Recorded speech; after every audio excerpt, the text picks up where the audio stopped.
What's up everybody, and welcome to my very first Descendant build video. And of course, like everybody else on the internet, it is going to be a bunny build. Don't forget to like, share, comment and subscribe, and let's get straight into it. Well, I say a bunny build, it's actually going to be 4 different versions of my bunny build, depending on what kind of player you are and also what kind of content you are doing. So let's get straight into it. So first of all, I'm obviously going to recommend the Thunder Cage.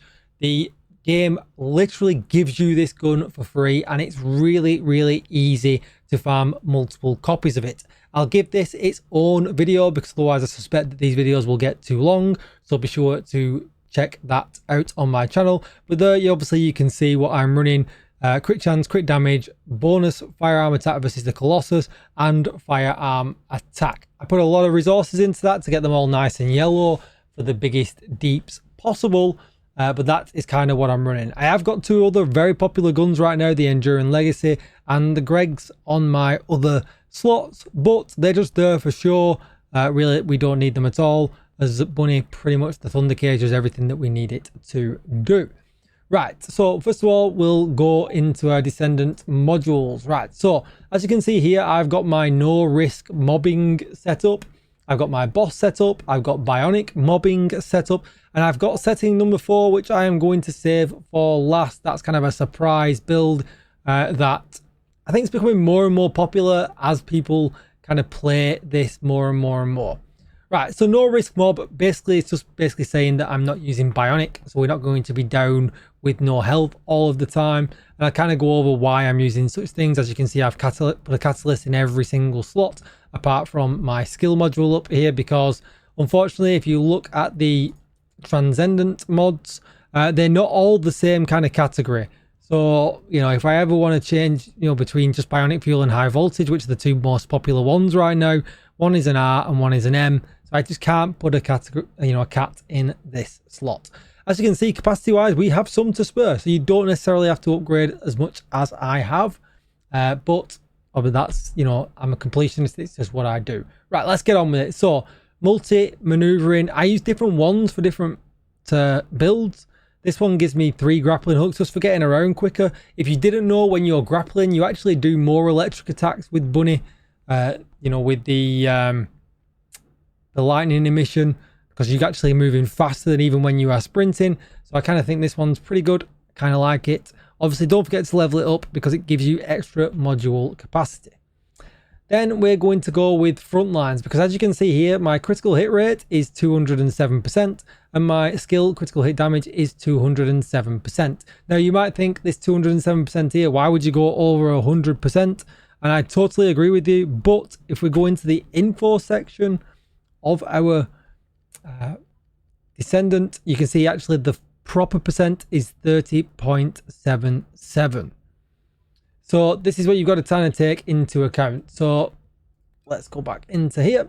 So we're going to run with front lines, and we're then going to run with skill concentration for even more critical hit damage.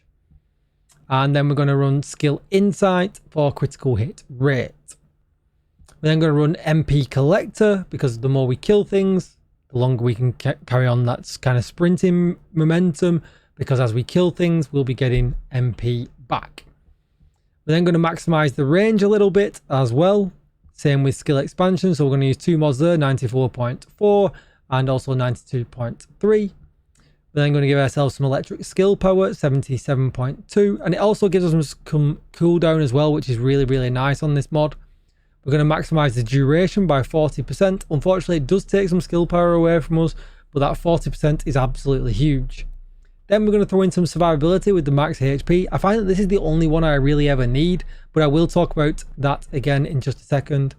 And then we've got emergency measures here for more critical hit rate and critical hit damage. I really wish we could just kind of move and drag these around so that I could order them much nicer, but unfortunately we can't. Now I'm going to talk about a few things here. So if you feel that the increased HP is not enough for your defense, you could run something like spear and shield, which is actually really nice because it gives you nearly 90% defense and skill power, and just drop out one of the range mods and that will work really nice. Because as you can look here, if we hover over here, you can see that lightning emission, the one that we probably use the most, the cooldown on it is 28.2 seconds, but our duration is actually 29.1 seconds, meaning that we can keep this up all of the time regardless of anything else. We on the thrill bomb, you can see that the cooldown is, you know, just under 10 seconds, so that's pretty good. We can, you know, do some extra damage there as well, so I kind of like the idea of having that up again so quick. And the cooldown on speed of light is obviously tiny, but you know, obviously we need to move to keep that MP up. So yeah, you've got a whole bunch of options here, again, just depending on how you like to play. Some of the other things that you could put in, so generally you think the purple mods are actually better, but I use some of the blue mods here because with no need for the actual negative effects, and you might as well just take some extra range and things like that over taking negative effects that could come in line with purple ones. So that's kind of my no risk one, pretty straightforward, does a lot of damage. Now if we're changing to me going in soloing a boss by myself on, you know, this build, you know, this bunny can do hard mode bosses solo, it's not a problem. I've changed things around a little bit. We're obviously then going to introduce the high voltage mod. Now something about the high voltage mod is a little bit weird, is when you put it in, it actually counts for cooldowns. Now it doesn't say anything about reducing cooldowns, but it does, because as you can see here, the cooldown on lightning emission is 20.7 seconds and my duration is 21.1, so very different than my no risk mobbing build. So we're going to run high voltage again on this one. We're going to change things around a little bit. We're going to run long distance maneuvering. The reason I'm going to do that is it makes it easier to grapple bosses' weak points when you're, you know, in a boss fight. For me, I find it sometimes a little bit difficult, especially if we've got a shorter range mod in there that might give us an extra go. But with this one, I find that I can grapple on, you know, just a bit easier. But this is an expensive move because these are not cheap to level up. So if you can afford it, do it. But if you've got other mods to level up first, do them first. This is kind of last priority. Concentrate on one of them and then do the other ones as a Brucey bonus afterwards. So again, we're going to concentrate on critical hit again. So you can see here, skill critical hit rate and skill critical hit damage, both 207% still. So we've managed to keep the damage in there. And obviously we do even more damage with high voltage as well. Then we've got focus on electric. We got skill insight. We've got singular specialist. Dangerous ambush is a change here as well. When landing a skill attack while the enemy is not targeting you, skill power is increased by 24.9%. And when the enemy goes onto their knees or you kind of stagger them, they're not targeting you. So you get that bonus then as well. And as you can see here, on skill attack against an immobilized enemy, then that goes all the way up to 49.8%, giving you a lot of damage while they're immobilized and down on their knees. Skill expansion, because it's still nice to have a little bit of extra range still on a boss build. We're then going to bring in a little bit of extra defense on this one because we're against the boss. We don't want to get smacked on the floor. You're not doing damage if you're on the floor all the time. So you can see here, 89.8% extra defense is huge with some extra skill power. Increased HP, this one always stays where it is. We always take this one. And then we've got emergency measures again for some extra critical hit and extra critical hit damage. Now, if you wanted to do a little bit more damage or anything like that, you can do, because you've got a bunch of options available with the R slot. So you could take out skill expansion and slot in anything else that you wanted to. Also, if you wanted to slot in some extra defense, you could do that as well. So totally up to you here. But this is just one that I kind of settled with, and I found that, yeah, it kind of got me through the bosses with very little interference or anything like that. Next, we're going to change to bionic mobbing. So this one is basically the one where you've got unlimited sprint and you're going to need to pick yourself up bionic fuel Descendant mod. Obviously upgrade it, but with this one we are back to multi-maneuvering. And again, you can see here, we still have very high critical hit chance and critical hit damage. So we're still running front lines, we're still running skill concentration, we're still running skill insight, with no change to HP collector. And you want to level that up as much as you possibly can, so that basically you are killing, getting your health back, and less chance of you to die. We've then got focus on electric, bringing in some skill cooldowns. we've got maximize range, we've got skill expansion, but we do drop one off on skill expansion so that we can afford all of this goodness, because basically I wanted to be able to survive and still as much damage as possible. And I felt like just dropping one off the range, losing around 10% was the play here, rather than losing things on anything else.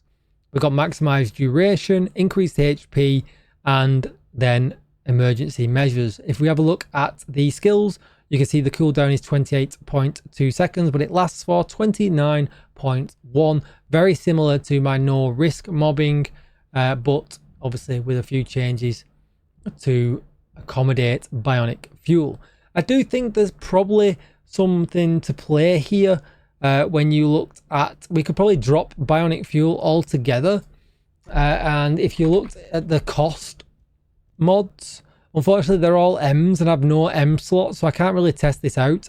But I think if you stacked skill cost and MP collector, you could probably intimidate having bionic fuel. You will do less damage because you'll have to drop out some of the damage mods, but you might be able to create like a light version without having the risk of not having, you know, health. But unfortunately I can't try it because the mod slots just don't allow me to do that.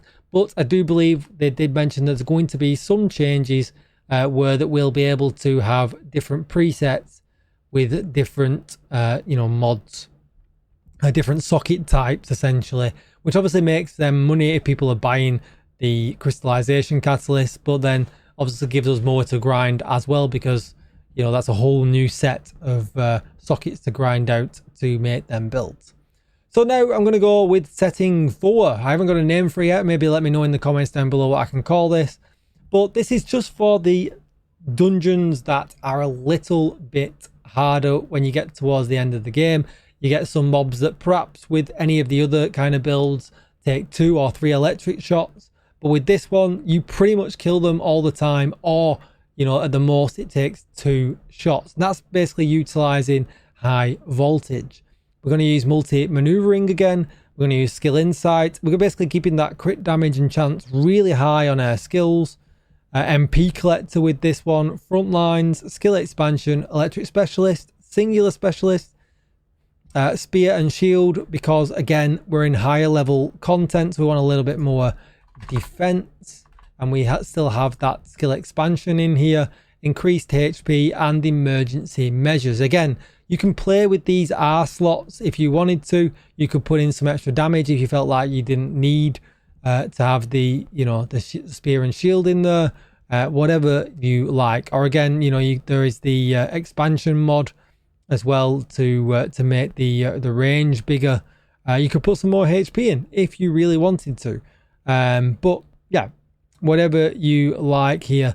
But this one works particularly well in harder dungeons, and I really do like this. High voltage is a really, really good mod, especially the fact that it gives you some cooldown value. I don't know exactly how much it's giving you, but it gives you that cooldown value, which is really, really nice. For instance, what you can see here, so the cooldown is 22 seconds on that right there. So if I hop that out, now if you hover over it, it's still going to say 22 seconds. Save set. You have to kind of come out and then go back in, and you can see there now the cooldown is like 30 seconds, which is a whole 8 seconds more. So someone who's better at maths than me can tell me in the comments down below. We pop that in, it'll still say 30 seconds. We come out, go back in, but now you can see that it's back down to 22 seconds. There is 0.9 of a second in this build where you will not have lightning emission up, but it's so small. It's literally the time it takes me to press the button, and it still does an insane amount of damage just running around and not having to rely on my thunder cage at all. I'm going to be able to fix that, but I can't right now because you can't farm reactors that are perfect for bunny at the moment.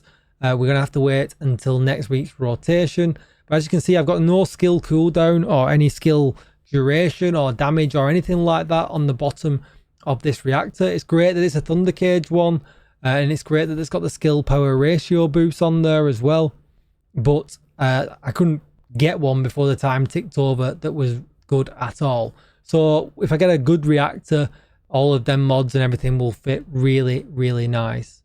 So that's what I'm looking forward to with next week. And then as you can see here, I went with the Annihilation set. This is wrong. I don't know why that is in there. Let's put that one in there. That's right. I must have saved that wrong from messing around. But with this first one, you want to get a defense and a HP roll on here. On this second one, you can get whatever you want. It's defense. I've got a HP recovery modifier, which is kind of nice, but you know, again, whatever you like. Then on this one's kind of perfect. I've got shield recovery in combat and defense with a HP roll, all yellow, which is really, really nice. And then on the bottom one, we've got max shield. Again, probably the best roll you can get in there, but it gives us max HP as well. The set bonus gives us firearm attack to the ratio of HP and, you know, lost up to 26%. But also it gives us, when the HP is 50% or lower, MP recovery minus 22%, but HP recovery is faster, which does help out with the bionic set as well. But it also gives us 5.7% extra skill duration. And luckily enough, while I was going through all of the stats, that wasn't affected by me having the wrong one in there. So we're going to put that in there. We're going to save current settings because at some point I have messed that up. That is going to be it for the video.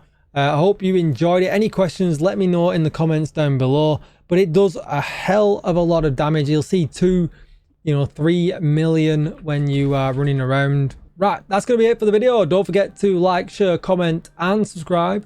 Thank you very much for watching. Let me know what you think in the comments down below, and I will see you in the next one. Goodbye.